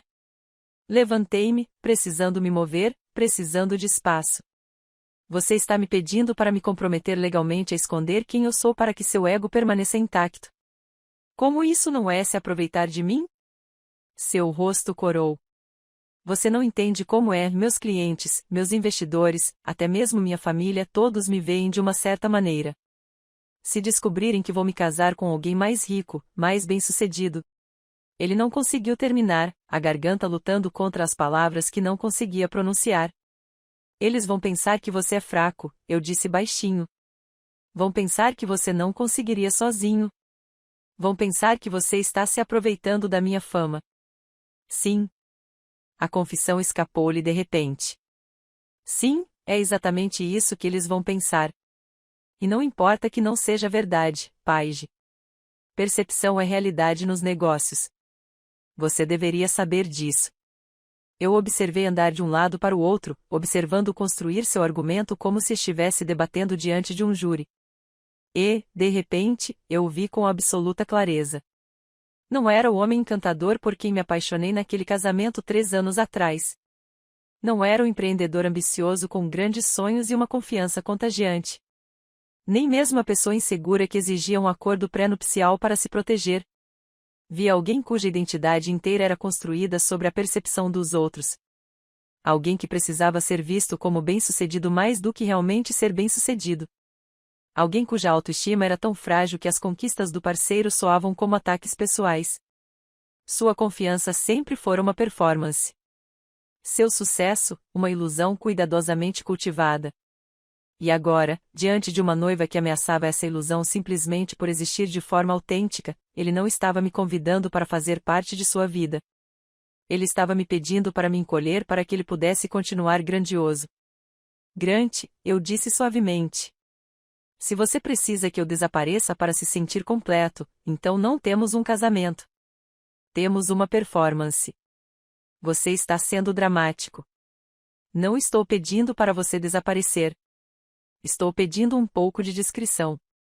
Você está me pedindo para me comprometer legalmente com uma mentira. Não é mentira. Sua voz se elevava novamente. A frustração transparecia. É só que, é gerenciar informações, ser estratégico sobre o que compartilhamos com todos em nossas vidas. Eu disse para sempre. É isso que significa um acordo de confidencialidade. Grant, eu não poderia contar para sua mãe, nem para nossos amigos, nem para nossos futuros filhos. Presumo que eu teria que esconder quem eu sou de todos o tempo todo para que você pudesse manter a ilusão de que é você quem está tendo sucesso. É pedir muito? A pergunta saiu quase como um pedido de socorro. Depois de 3 anos juntos, será que um pouco de discrição é um preço muito alto a se pagar pelo nosso relacionamento? Senti algo dentro de mim finalmente se quebrar por completo. Não exatamente meu coração. Algo mais profundo. O último fio de esperança de que Grant pudesse, de alguma forma, me surpreender, que escolhesse o amor em vez do ego, que me visse como uma parceira em vez de uma ameaça. Sim, respondi simplesmente. É isso mesmo. Seu rosto se contorceu, frustração, raiva, algo que talvez fosse dor genuína. Você vai jogar fora 3 anos porque não quer assinar um documento simples? É isso que nosso relacionamento vale para você? Peguei minha bolsa de onde a havia deixado na mesa de centro dele. Meus movimentos eram deliberados e calmos, embora meu coração estivesse acelerado. Nosso relacionamento vale tudo para mim, eu disse. Mas isso, gesticulei entre nós, isso não é mais um relacionamento. É um contrato onde eu me apago para que você se sinta superior. E eu não vou fazer isso. Nem por você. Nem por ninguém. Caminhei em direção à porta. Grant me seguiu, sua voz ficando mais alta, mais desesperada. Você está sendo irracional. Estou tentando encontrar uma solução. Estou tentando fazer isso funcionar, e você está jogando tudo fora. Virei-me na porta e olhei para ele uma última vez. Olhei-o de verdade, tentando encontrar o homem que eu amei em algum lugar daquela pessoa desesperada e raivosa parada à minha frente. Grant, se você não consegue me amar por quem eu realmente sou, por inteiro, inclusive pelas partes que te incomodam, então talvez a gente nem devesse se casar. O silêncio que se seguiu foi absoluto. Definitivo. O rosto de Grant passou por uma série de emoções, choque, tristeza, fúria, humilhação, antes de se fixar em algo frio e impiedoso. Você vai se arrepender disso, disse ele, com a voz baixa e venenosa. Você vai acabar sozinha, sem nada além do seu dinheiro para se aquecer. Ninguém vai querer alguém que mente por 3 anos, que manipula as pessoas. Você se acha tão esperta, tão bem-sucedida, mas você é só uma pessoa quebrada. As palavras foram escolhidas para ferir, e de fato feriram um pouco, mas não da maneira que ele desejava. Encarei-o sem hesitar. Melhor estar sozinha com a verdade do que acorrentada a uma mentira. Abri a porta e saí. Atrás de mim, ouvi Grant dizer algo mais, mas não parei para escutar. Fechei a porta silenciosamente e caminhei pelo corredor, desci as escadas, saí para o ar fresco da noite e senti o peso de 3 anos se dissipar como um casaco que eu usava há muito tempo, pesado e sufocante, finalmente descartado. Consegui chegar ao meu carro antes que as lágrimas viessem. Não soluços, apenas lágrimas silenciosas escorrendo pelo meu rosto enquanto eu estava sentada no banco do motorista, com as mãos agarradas ao volante, olhando para o nada. Eu nem sabia ao certo por que estava chorando. Pelo fim do relacionamento, pela crueldade das últimas palavras de Grant ou pelo alívio de finalmente me livrar de alguém que precisava que eu fosse menor. Talvez por tudo isso. Dirigi para casa meio atordoada, enxuguei o rosto e entrei no meu apartamento. De alguma forma, tudo parecia diferente, mais leve, como se algo pesado que pressionava as paredes finalmente tivesse desaparecido. Mandei uma mensagem para Maya, acabou. Ela ligou imediatamente. Deixei cair na caixa postal. Eu ainda não estava pronto para conversar. Em vez disso, preparei um chá, sentei-me no sofá e deixei-me sentir tudo o que vinha reprimindo há semanas. A tristeza, a raiva, o alívio estranho e inesperado. Adormeci ali mesmo, ainda vestida, com o chá a esfriar na mesa de centro. Na manhã seguinte, acordei com 17 chamadas perdidas e 23 mensagens de texto. Senti um frio na barriga ao lê-las. Eram de amigos em comum, conhecidos, até mesmo pessoas que eu mal conhecia. Todas com variações da mesma pergunta: é verdade? O que aconteceu? Grant disse que você estava mentindo para ele. Abri a primeira mensagem de voz. Era Jéssica, a amiga cujo casamento nos apresentou. Paige, oi, acabei de falar com o Grant, e ele está muito chateado. Ele disse que você anda escondendo o dinheiro dele. Tipo, muito dinheiro. Estou tão confusa. Você pode me ligar? A segunda mensagem era de Tom, sócio de Grant. Senhorita Calavai, aqui é Tom Endres. Grant está bastante abalado com tudo isso, e eu só queria entrar em contato porque, bem, eu não sei o que aconteceu, mas ele está dizendo algumas coisas que parecem bem sérias. Se você pudesse me retornar a ligação, eu agradeceria. Apaguei as mensagens de voz sem ouvir o resto. Grant tinha começado a falar, e aparentemente tinha começado rápido. Nas 48 horas seguintes, a história se espalhou pelo nosso círculo social como um vírus. Grant ligou para todo mundo, amigos em comum, seus sócios, pessoas que tínhamos conhecido em festas ou eventos de networking. Ele elaborou uma narrativa, polida e persuasiva, na qual se pintava como vítima de um engano premeditado. Ouvi versões disso por aí, através das mensagens constrangedoras que as pessoas me mandavam pedindo minha versão da história. Ela mentiu para mim por 3 anos, fingiu ser uma pessoa comum e modesta, e depois me surpreendeu com milhões. Quem faz isso? Que tipo de pessoa manipula alguém assim? Algumas pessoas acreditaram nele imediatamente. A história era bizarra o suficiente para ser fascinante. Uma mulher rica esconde seu dinheiro do noivo desavisado e o surpreende com a verdade na assinatura do acordo pré-nupcial. Tinha drama. Tinha traição. Tinha um vilão claro, eu. As mensagens não paravam de chegar. Paige, é verdade que você estava escondendo o dinheiro do Grant? Isso parece muito manipulador.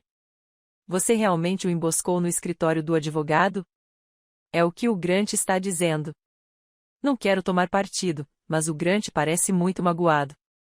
O que aconteceu? Não respondi à maioria delas. O que eu deveria dizer? Que Grant havia exigido um acordo pré-nupcial, presumindo que tinha mais a proteger? Que ele tentou me obrigar a assinar um acordo de confidencialidade sobre a minha própria vida? Que ele havia escolhido o ego em vez do nosso relacionamento? Tudo soava como uma defesa, como desculpas. Então Tom me ligou diretamente. Sua voz era fria, profissional, o calor que eu ouvia em jantares de negócios havia desaparecido completamente. Senhorita Calavai, não sei que jogo você está jogando, mas você o magoou muito. Grant é um bom homem. Ele não merecia o que você fez com ele. Fiquei em silêncio por um momento, ponderando se deveria responder. Finalmente, eu disse, pergunte a ele por que ele queria o acordo pré-nupcial em primeiro lugar. O que? Pergunte a ele por que ele achou que precisava proteger seus bens de mim. Pergunte a ele o que ele pensou que eu ia tirar dele. Então talvez você entenda o que realmente aconteceu. A ligação caiu. Mas algo mudou depois daquela conversa. Talvez Tom tenha realmente feito a pergunta. Talvez ele tenha começado a refletir sobre a lógica da história de Grant, porque em poucos dias a narrativa começou a ruir. As pessoas começaram a fazer perguntas incômodas. Eu as ouvi indiretamente através de Maya, Eleanor e dos poucos amigos que se mantiveram neutros. Espera aí, então o Grant queria um acordo pré-nupcial porque achava que precisava se proteger da Paige, mas aí ele fica bravo porque ela tinha mais dinheiro? Isso não faz sentido.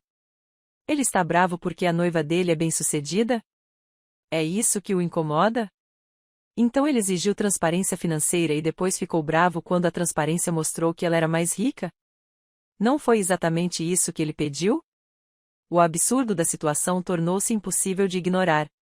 Ouvi o golpe final na narrativa de Grant por puro acaso. Eu estava na minha cafeteria de sempre, trabalhando no meu laptop num canto, quando duas mulheres se sentaram à mesa ao lado. Elas conversavam alto, como as pessoas fazem quando acham que ninguém está ouvindo. Você ouviu falar do Grant Harrison? Perguntou um deles. Meus dedos congelaram no teclado. O cara do ramo imobiliário. Sim, ouvi dizer que ele e a noiva terminaram. Algo relacionado a dinheiro. Ele anda dizendo para todo mundo que ela o enganou, escondeu a fortuna e o manipulou. Mas um amigo meu trabalha com o advogado dele, e aparentemente a verdadeira história é que ele exigiu um acordo pré-nupcial e ficou furioso quando descobriu que ela era muito mais rica do que ele. Tipo, muito mais rica mesmo. Espera aí, sério? Então ele está bravo porque a noiva dele é bem-sucedida? Exatamente.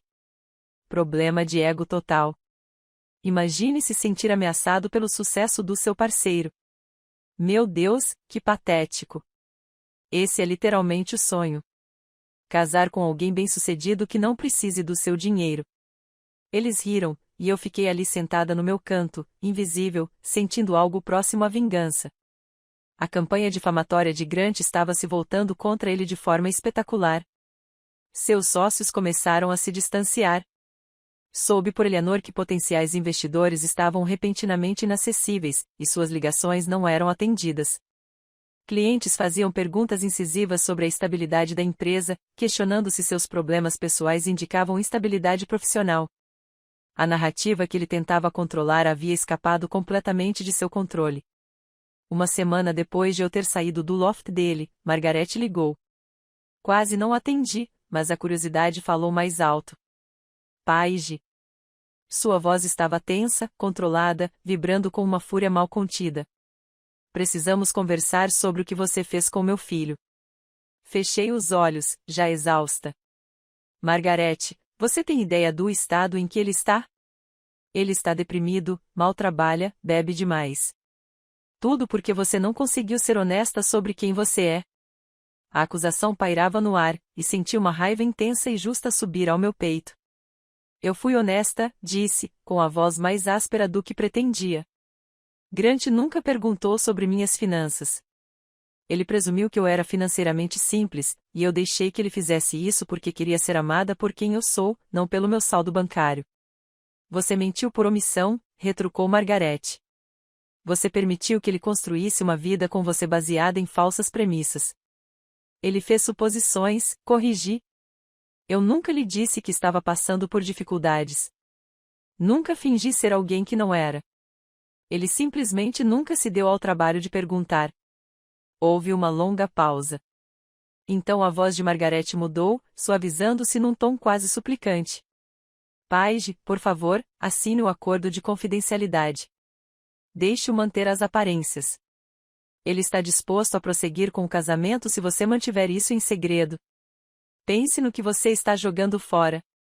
A audácia da situação me deixou sem fôlego. Você quer que eu me case com um homem que tem vergonha de mim? Perguntei baixinho.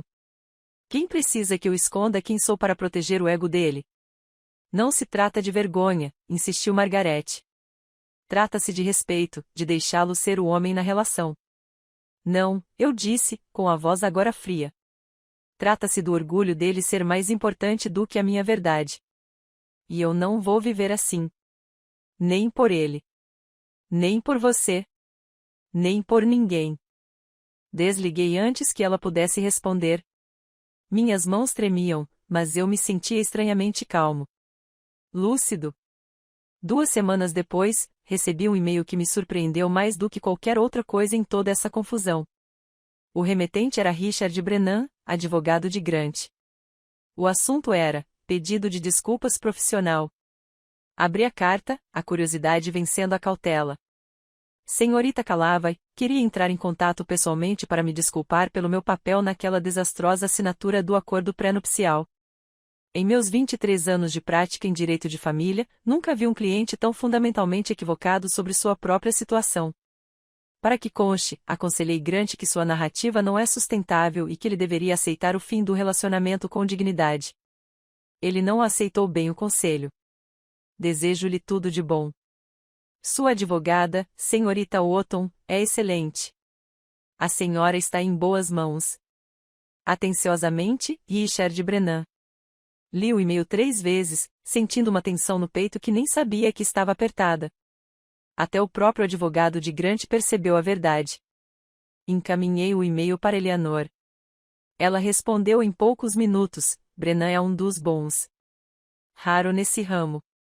Essa é a maneira profissional dele de dizer que Grant está delirando e que você se livrou de uma enrascada. Sorri pela primeira vez em semanas. Naquela noite, sentei-me na minha varanda com uma taça de vinho, observando as luzes da cidade cintilarem à distância, e percebi algo importante. Grant tentará controlar a narrativa. Tentou se fazer de vítima, pintar-me como a enganadora, salvar sua reputação às minhas custas. E não funcionou porque a verdade, por mais estranha ou complicada que fosse, tinha um peso que a versão dele dos acontecimentos não conseguia igualar. Eu não era a vilã da história dele. Eu era apenas a mulher que se recusou a encolher. O vinho na minha varanda naquela noite tinha gosto de liberdade. Fiquei sentada ali por horas, observando as luzes da cidade se tornarem borradas e nítidas enquanto as nuvens se moviam pelo céu, sentindo algo que não sentia há meses. Paz. Não o tipo de paz que vem da resolução ou do encerramento, mas o tipo de paz que vem simplesmente de sobreviver a algo que você não tinha certeza se sobreviveria. A campanha difamatória de Grant havia fracassado. Sua narrativa desmoronou sob o próprio peso, e eu ainda estava de pé. Mas, como logo aprendi, estar de pé não era o mesmo que prosperar. Os meses que se seguiram foram mais difíceis do que eu esperava. Mergulhei no trabalho com uma intensidade que preocupou até Eleanor. Expandi os recursos do Cloud Sync Pro, adicionando módulos que eu vinha planejando há anos, mas nunca tinha tido tempo de implementar. Fechei contrato com 2 novos clientes importantes, uma rede hoteleira nacional e uma empresa de logística que precisava de um rastreamento de estoque mais eficiente. Visitei 3 dos meus imóveis alugados que precisavam de atenção, supervisionando reformas e me reunindo com os administradores de imóveis. Eu era produtivo, bem-sucedido, ocupado e completamente vazio. As noites eram as piores. Meu apartamento parecia silencioso demais, minha cama vazia demais. Eu me pegava estendendo a mão para o celular para mandar uma mensagem para o Grant sobre alguma coisa engraçada que tinha acontecido, um pedido estranho de um cliente, uma notícia bizarra, qualquer coisa. E então me lembrava. A memória muscular do nosso relacionamento persistia muito depois do próprio relacionamento ter acabado. Maia me visitava com frequência, aparecendo sem avisar com comida para viagem e vinho, sentando-se comigo em um silêncio confortável quando as palavras pareciam um esforço demasiado. Você fez a coisa certa, ela dizia sem que eu perguntasse, como se pudesse sentir minhas dúvidas. Eu sei que ainda não parece, mas você fez. Eu assentia, desejando desesperadamente acreditar nela. 3 meses após o término do relacionamento, comecei a fazer terapia. A doutora T era uma mulher calma e metódica, na casa dos 50, que tinha uma maneira de fazer perguntas que parecia uma delicada escavação, desenterrando cuidadosamente coisas que eu havia enterrado. Fale-me sobre o segredo, disse ela durante nossa 4ª sessão. Não há as razões práticas, mas as emocionais. Me remexi na cadeira, desconfortável. Eu queria ser amada por quem eu sou, não pelo meu dinheiro. E você acredita que essas coisas são separadas? Você e seu dinheiro. Deveriam ser. Deveriam ser, repetiu o Dr. Tim, mas será que são? Eu não tinha resposta. Você escondeu sua riqueza para se proteger? Ela perguntou baixinho. Ou para testá-lo? Essa pergunta me atormentou por semanas. Porque a verdade era complicada. Eu havia escondido minha riqueza por 2 motivos. Para me proteger de pessoas que me viriam como um recurso, e não como uma pessoa. Sim. Mas também talvez para ver se Grant me amaria sem saber de toda a história. E quando ele falhou nesse teste, quando escolheu seu ego em vez do nosso relacionamento, parte de mim se sentiu vingada. Mas vingança, eu estava aprendendo, não era o mesmo que felicidade. 4 meses após o término, encontrei Grant. Eu ia almoçar com Eleanor em um bistrô no centro da cidade, numa terça-feira bem cedo. O lugar estava meio vazio, silencioso o suficiente para conversar. Eleanor estava atrasada, uma audiência no tribunal tinha se estendido, então eu estava sentada sozinha à nossa mesa, mexendo no celular quando senti o olhar de alguém. Levantei os olhos. Grant estava do outro lado da sala, sentado com um homem de terno que eu não reconheci. Um cliente, provavelmente. Grant estava no meio de uma frase, gesticulando com as mãos, mas seus olhos encontraram os meus e, por um instante, tudo mais pareceu desaparecer. Ele parecia diferente, mais magro, mais velho. A arrogância confiante que eu conhecia tão bem havia sido substituída por algo contido, algo cauteloso. Ele disse algo ao cliente, depois se levantou e caminhou até a minha mesa. Meu coração estava acelerado, mas mantive a expressão neutra. Paige, disse ele. Sua voz era cautelosa, desprovida de emoção. Território neutro. Conceder. Um silêncio constrangedor se estendeu entre nós, carregado com tudo o que tínhamos dito e tudo o que não tínhamos dito. Você está bonita, ele disse por fim. Obrigado. Outro silêncio. Então Grant respirou fundo, como se estivesse reunindo coragem. Eu fui um idiota, disse-lhe baixinho. Eu sei disso agora. Esperei, sem dizer nada. Deixei meu orgulho destruir a melhor coisa da minha vida. Sua voz era rouca, honesta de uma forma que eu raramente ouvia dele. Tenho feito terapia, trabalhado em mim mesmo, tentando entender por que reagi daquela maneira. E Paige, me desculpe por tudo, pelo acordo pré-nupcial, pelo acordo de confidencialidade, por fazer do seu sucesso uma questão de ego. Me desculpe. Uma parte de mim, a parte que o amou por 3 anos, que disse sim ao seu pedido de casamento, que imaginou uma vida inteira ao seu lado, queria transpor essa distância, aceitar o pedido de desculpas, perdoar, talvez até tentar de novo. Mas eu olhei para ele de verdade, e percebi algo importante. O homem à minha frente não era alguém com quem eu queria reconstruir meu relacionamento. Era alguém que eu havia superado, alguém que eu precisava superar. Agradeço por dizer isso, respondi gentilmente. Espero que você encontre o que procura, Grant. De verdade.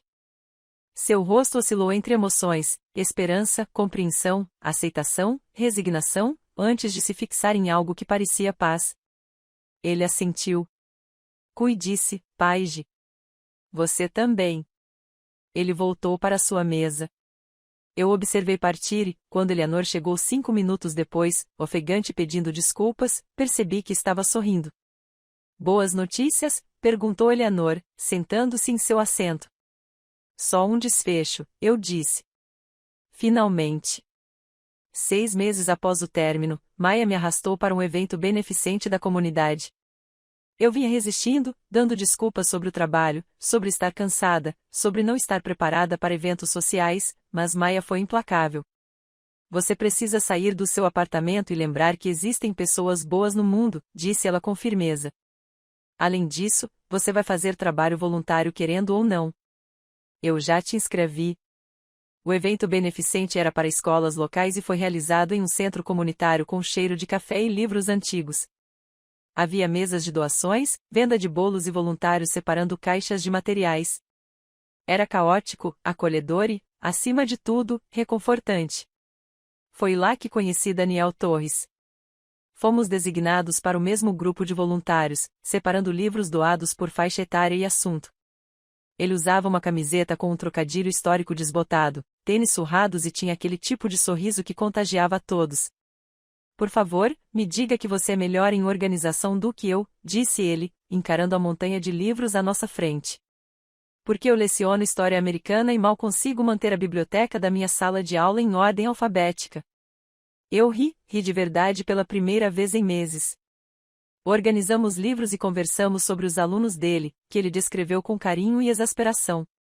Sobre o meu trabalho, que mantive vago, consultoria em tecnologia, bem chato. Sobre nosso amor em comum por filmes ruins dos anos 80, que descobrimos quando ele fez referência a Clube dos 5 e eu imediatamente respondi com uma frase de curtindo a vida doidado. No fim da noite, ele pediu meu número. Só para eu te mandar recomendações de filmes ruins por mensagem, disse-lhe com um sorriso. Puramente profissional. Eu dei para ele. Tomamos um café 3 dias depois. Depois, jantamos na semana seguinte.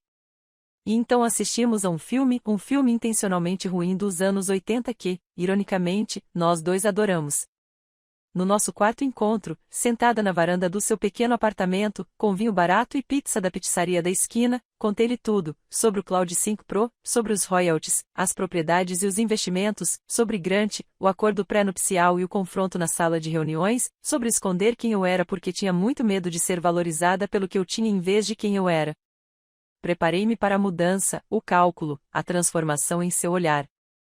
Daniel ouviu tudo sem interromper, com uma expressão pensativa e atenta. Quando terminei, ele ficou em silêncio por um longo momento. Então, sorriu, genuinamente, calorosamente, sem reservas. Então, você é inteligente e rico, disse ele. Caramba, eu realmente ganhei na loteria. Eu ri tanto que quase chorei, um alívio me invadiu como a luz do sol rompendo meses de nuvens. Paige, continuou ele, agora com um tom mais sério. Eu ensino adolescentes sobre a Revolução Americana por $52.000 por ano. Dirijo um carro que já tem idade para votar. Não me sinto intimidado pelo seu sucesso. Estou impressionado. Você construiu algo incrível e isso é admirável. Pela primeira vez em anos, senti-me verdadeiramente vista. Não como uma conta bancária, não como uma ameaça ao ego de alguém. Mas como uma pessoa completa, cujas conquistas eram algo a celebrar, não a esconder. Seu sucesso não me assusta, disse Daniel, estendendo a mão por cima da pequena mesa para apertar a minha. Ele me inspira. 6 meses depois, numa manhã de domingo, enquanto comiam panquecas na casa dele, Daniel a pediu em casamento. Não com um anel caro ou planos elaborados, apenas com uma pergunta simples, feita com todo o coração nos olhos: quer construir uma vida comigo? Sem acordo pré-nupcial, sem confidencialidade, sem condições, cláusulas ou proteções legais. Seu amor, honesto e destemido. Eu disse sim. Olhando para trás agora, não me arrependo de ter mantido minha riqueza em segredo com Grant. Isso revelou a verdade dele mais rápido do que a honestidade jamais conseguiria. Ele queria um acordo pré-nupcial porque achava que estava se protegendo de mim. Mas, no fim, a única coisa que ele protegeu foi o próprio orgulho. E isso lhe custou tudo. Continuo sendo pai de Calavai, continuo com 32 anos, continuo com um patrimônio de $9,5 milhões, continuo dirigindo aquele Honda amassado, continuo morando no meu apartamento modesto, continuo comprando no Target. Mas agora sei algo que não sabia antes. Amor baseado em fingimento não é amor de verdade. É medo usando um anel. O amor verdadeiro se parece com o Daniel fazendo trocadilhos horríveis enquanto fazemos compras no supermercado. Com ele me apresentando orgulhosamente aos pais dos seus alunos como minha brilhante noiva que desenvolve software. Com dividir a conta no jantar, não porque um de nós seja obrigado, mas porque queremos ser parceiros em tudo. O amor verdadeiro não pede que você se diminua para que outra pessoa se sinta importante. Ele celebra você em toda a sua plenitude e diz: veja o que podemos construir juntos. Esse é o final que eu sempre mereci. E finalmente, eu o tenho. Se você se prendeu a essa história sobre a jogada de mestre da Paige do começo ao fim, clique no botão "Eu gostei" agora mesmo. Minha parte favorita foi quando Eleanor deslizou aquela pasta grossa pela mesa e o rosto do Grant ficou completamente branco. Qual foi o seu momento favorito? Deixe um comentário abaixo. Não perca mais histórias inspiradoras como essa. Inscreva-se e ative o sininho para receber notificações e nunca perder um vídeo novo.